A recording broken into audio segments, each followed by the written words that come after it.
Olá, caros estudantes, eu sou o professor Carlos e vamos aqui responder as questões referente ao capítulo 5º, conteúdo Ideias Iluministas na América, conteúdo aqui do 8º ano.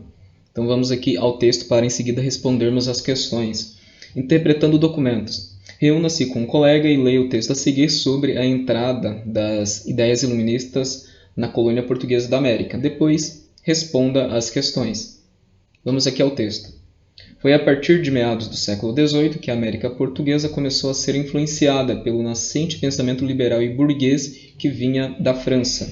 Formalmente protegida de influências estrangeiras pelo Pacto Colonial, imposto pela metrópole, a colônia sofria com um longo processo administrativo necessário para importar livros, mesmo portugueses. A colônia portuguesa eram principalmente, ainda que não exclusivamente, essas obras iluministas que chegavam. Eram poucos exemplares, escondidos, vigiados pela administração e pelos órgãos de censura, mas que circulavam em grupos de leitores, sendo lidos e discutidos coletivamente. Chegavam principalmente na bagagem dos estudantes que o Brasil começou a mandar à Universidade de Coimbra a partir da década de 1730. Vinham também através de funcionários régios portugueses e membros da administração portuguesa.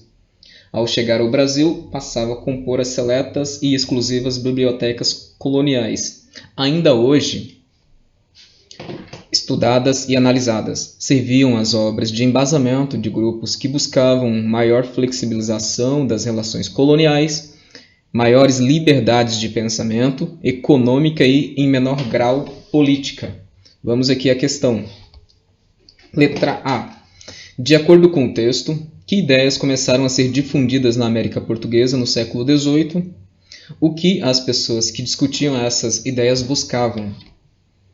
Resposta. As ideias iluministas começaram a ser difundidas na colônia portuguesa da América no século XVIII.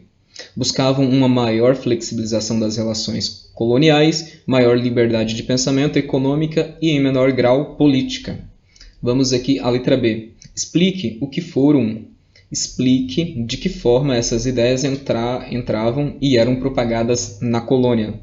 Resposta. Havia poucos exemplares de livros, escondidos, vigiados pela administração e pelos órgãos de censura portugueses, mas que circulavam pelos grupos de leitores, sendo lidos e discutidos coletivamente. Chegavam principalmente na bagagem dos estudantes que o Brasil começou a mandar à Universidade de Coimbra, a partir da década de 1730. Vinham também por meio de funcionários régios portugueses e membros da administração portuguesa. Vamos aqui então à próxima questão. Questão aqui da página 7. Organizando a história. Leia as afirmações sobre a entrada e a difusão das ideias iluministas no Brasil colônia, no século XVIII, e assinale com V as verdadeiras e com F as falsas. Em seguida, reescreva as afirmações erradas, corrigindo-as. Vamos aqui. Letra A. As ideias iluministas entraram no Brasil colônia de forma clandestina, pois livros que tratavam dos princípios do iluminismo eram proibidos pela metrópole. Correto, né? Como nós vimos aqui no texto e na teoria. Letra B. O Marquês de Pombal foi o responsável pela entrada e difusão das ideias iluministas na colônia, facilitando a impressão de livros no Brasil. Incorreto. O Marquês de Pombal foi ministro do rei de Portugal, José I, e ele implantou algumas medidas iluministas. Porém, a difusão de livros e a facilitação de impressão de livros no Brasil não foi uma delas. Pelo contrário, né? Ele quis modernizar a economia, ele não queria dar liberdade à colônia, principalmente política. Vamos aqui à letra C. As ideias iluministas não foram bem recebidas pela elite colonial, pois os princípios liberais não iam ao encontro de seus anseios. Falso, né? Pelo contrário, a elite era favorável às ideias iluministas e elas almejavam maior liberdade comercial, principalmente. Vamos aqui à letra D. Os pensamentos iluministas relativos à liberdade individual foram os mais bem aceitos pela elite colonial do período. Falso, pelo contrário. A elite do Brasil colônia almejava liberdade comercial, e até política e liberdade econômica. Porém, a liberdade individual não era ampla, né? Já que eles não pretendiam abolir a escravidão negra. Vamos aqui à letra E.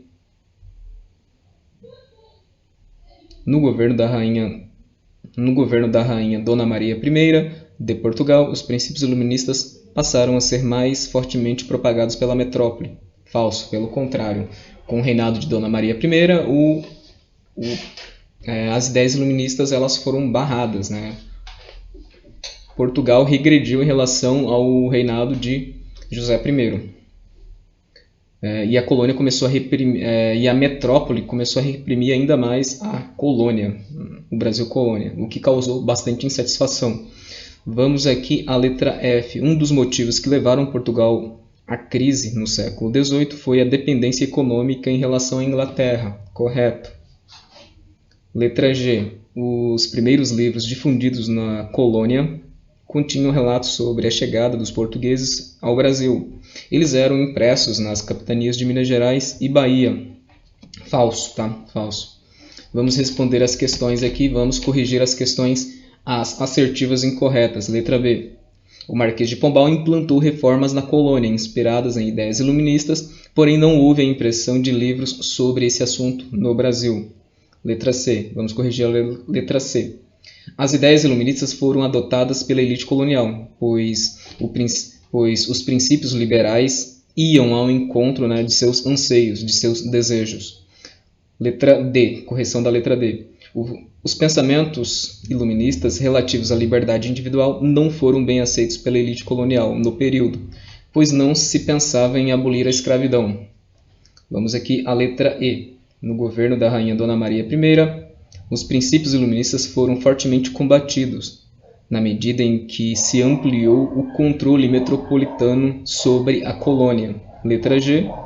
Os primeiros livros distribuídos na colônia eram impressos em Portugal ou em outras regiões. A impressão de livros no Brasil só aconteceu no século XIX. Vamos aqui então à leitura do trecho da página 10 para que possamos responder as questões da página 11. Interpretando documentos. Entre os colonos que foram à Europa a fim de estudar na Universidade de Coimbra, estava o filho de um construtor, José Joaquim da Maia. Quando ele passou pela França, manteve contato com Thomas Jefferson, um dos pensadores do processo de independência dos Estados Unidos. A motivação que a efervescência cultural europeia despertava, aliada ao exemplo republicano na América do Norte, pode ser notada nas palavras dirigidas a Jefferson por Joaquim da Maia. Leia o trecho. Vós não ignorais a terrível escravidão que faz gemer nossa pátria. Cada dia se torna mais insuportável nosso estado. Depois da vossa gloriosa independência, por que os bárbaros portugueses, receosos que o exemplo seja abraçado, nada omitem que possa fazer-nos mais infelizes? A convicção de que estes usurpadores só meditam novas opressões contra as leis da natureza e contra a humanidade tem-nos resolvido a seguir o farol que nos mostrais, a quebrar os guilhões, a renunciar à nossa moribunda liberdade, quase todo acabrunhada pela força, único esteio da autoridade dos europeus nas regiões da América. Vamos aqui às questões. Com base no texto, faça o que se pede. De acordo com letra A, de acordo com o texto de José da Maia, explique quais eram os problemas decorrentes do governo metropolitano que, segundo o autor, atrapalhava o desenvolvimento do Brasil. Bom, eram as altas taxas, né, altos tributos, além da restrição comercial e além da opressão, do controle cada vez mais forte sobre o Brasil colônia. Vamos aqui à letra B. Quando o autor diz estar resolvido a seguir o farol que nos mostrais, a que ele se refere? Bom, aqui está claro, né? Se refere ao exemplo da independência dos Estados Unidos, ou seja, que o Brasil também se torne independente. Vamos aqui à questão da próxima página, da página 13. o que já conquistei. Questão 1. Explique, com suas palavras, como as ideias iluministas impactavam a vida nas colônias europeias da América.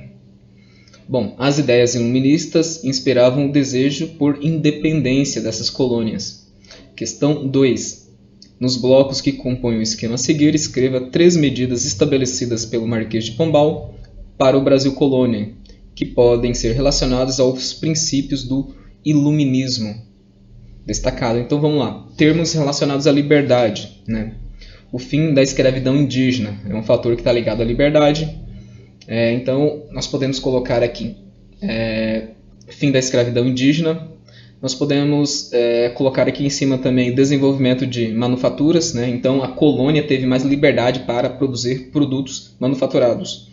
Então desenvolvimento. Então aqui fim da escravidão indígena, desenvolvimento da manufatura e novas companhias de comércio, né? Então facilitou também o comércio. Vamos aqui à questão 3. Assinale com X as afirmativas verdadeiras para a situação econômica e política do Brasil na segunda metade do século XVIII. Então vamos aqui, letra A. Havia uma crise econômica, pois a exploração aurífera estava em declínio. Correto. Havia uma crise econômica em decorrência da crise da extração desse minério, né? Na extração do ouro. Vamos aqui à letra B. Na esfera política, o governo português intensificava as medidas de exploração a fim de compensar as perdas econômicas. Correto também, né? Porque o governo ele não acreditava que a economia mineradora estava em declínio. Ele achava que a diminuição da receita era por conta do contrabando, o que, né, não era a realidade. Vamos aqui à letra C. A economia encontrava-se próspera em virtude dos grandes lucros provenientes da produção açucareira. Incorreto. Letra D. Os colonos estavam satisfeitos com as medidas econômicas mais liberais da rainha Dona Maria I. Incorreto. Pelo contrário, né, ela retrocedeu bastante nas políticas do seu antecessor com relação aos ideais iluministas. E a letra E. As ideias iluministas influenciaram as elites locais da colônia, conduzindo-as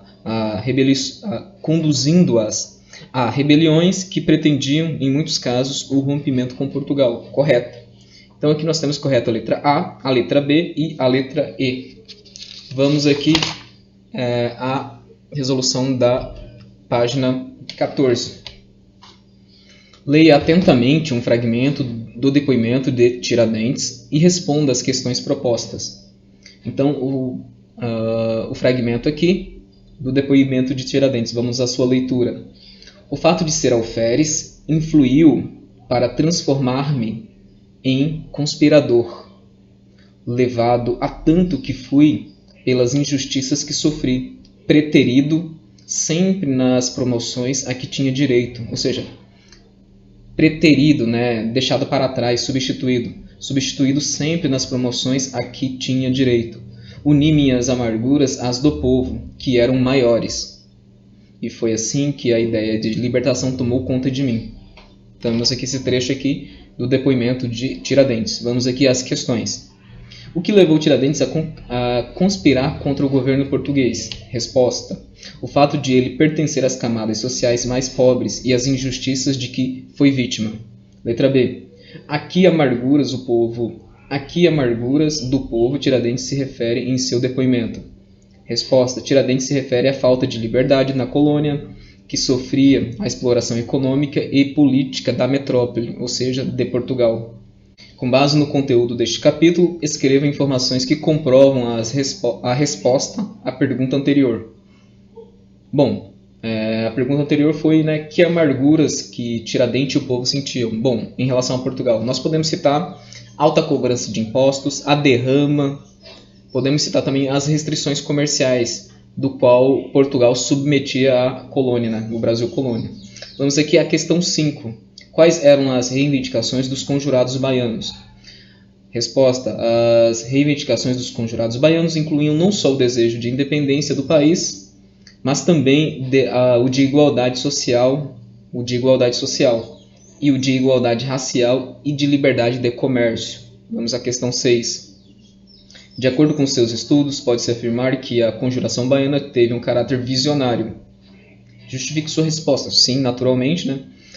Porque as reivindicações dos manifestantes incluíam ideias relacionadas ao reconhecimento dos direitos humanos, direitos sociais, que eram poucos, né, difundidas naquele período.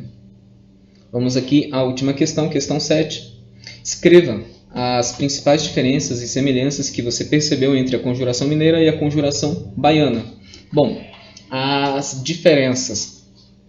A Conjuração Mineira, ela era elitista e ela não propunha o fim da escravidão. A Conjuração Baiana, ela era popular e ela propunha o fim da escravidão, bem como direitos humanos e direitos sociais. Então, nós temos aqui as diferenças. As semelhanças entre as duas é que as duas propunham a independência de Portugal, né, do Império Português, e a implantação, né, de um sistema independente, republicano. Bom, aqui nós terminamos as questões referentes ao 8º ano, capítulo sobre ideias iluministas na América. Até breve.